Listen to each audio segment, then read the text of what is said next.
ಯಾವ ಉಪಕಾರದ ಸ್ಮರಣೆ ಇಲ್ಲದೆ ರಾಮ ಪ್ರಭುವಿನ ವಿರೋಧಿಗಳು ಎನ್ನುವ ನೆನಪಿಲ್ಲದೆ ಅಯೋಧ್ಯ ಪ್ರಜೆಗಳನ್ನು ಕಪಿವೀರರನ್ನು ಎಲ್ಲರನ್ನ ರಣಕ್ಷೇತ್ರದಲ್ಲಿ ಕೆಳಗೆ ಬಿಟ್ಟ. ನನ್ನೆಂತ ಪ್ರವಚನ ಅಲ್ಲ ಇದು, ಗೊತ್ತಾಯ್ತಾ? ಒಂದು ಹೂ ಹಾಕ್ಲಿಕ್ಕಾಗುದಿಲ್ವ? ಆಯ್ತು, ಹಾಗೆ ಹೇಳಿ ತಪ್ಪಾಯ್ತು, ಮಾತಾಡ. ಹೀಗೆ ಮಾತು ಯಾರಿಗೆ ಹೆಚ್ಚು? ಗಂಡಸರಿಗೆ ಮಾತೆಟ್ಟು ಹೆಂಗಸರಿಗೆ? ಗಂಡಸರಿಗೆ ಮಾತೆಟ್ಟು, ಬೇಡದಿದ್ದು ಹೆಚ್ಚು ಮಾತಾಡೋದು ಹೆಂಗಸರು. ನಾ ಸುಮ್ಮನೆ ಈಗ.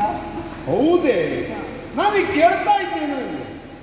ಒಂದೆಡೆಯಲ್ಲಿ ಅಯೋಧ್ಯೆಯನ್ನು ಬಿದ್ದಿದ್ದಾರೆ, ಇನ್ನೊಂದೆಡೆಯಲ್ಲಿ ಕಪಿಗಳು ಬಿದ್ದಿದ್ದಾರೆ. ಹೌದು, ನನಗೆ ಮೊದಲೇ ಗೊತ್ತಿತ್ತು ಏನು ಹೀಗೆ ಆಗ್ತಿದೆ. ಯಾಕೆ? ಈ ಕಡೆಯಲ್ಲೆಲ್ಲ ಕಪಿಗಳು, ಹೌದು, ಹನುಮನ ಪಕ್ಷದವರಲ್ಲೇ ಹೌದು. ಅವ್ರು ಬಿದ್ದಿದ್ದಾರೆ. ಯಾಕೆ? ಯಾಕೆ? ಅವ್ರು ಪಕ್ಷಾಂತರ ಮಾಡಿದವರು. ಪಕ್ಷಾಂತರ ಮಾಡಿದವರು ಕೊನೆಗೂ ಬಿದ್ದು ಹೋಗುವುದೇ. ತಮ್ಮ ಜಾತಿಯ ಮಗನೊಬ್ಬ ಹೋರಾಟ ಮಾಡುತ್ತಿರುವ ಕಾಲಕ್ಕೆ ಅವನ ಬೆಂಬಲಕ್ಕೆ ನಿಲ್ಲುವುದನ್ನು ಬಿಟ್ಟು ಮಾನವ ಸೇನೆಯನ್ನು ಸೇರಿದ ಕಾರಣಕ್ಕಾಗಿ ಕಪ್ಪುಗಳೆಲ್ಲ ಬಿದ್ದರು. ನೋಡು, ಮಾತಾಡು ಹೇಳಿದ್ರೆ ತಪ್ಪಾಯ್ತು.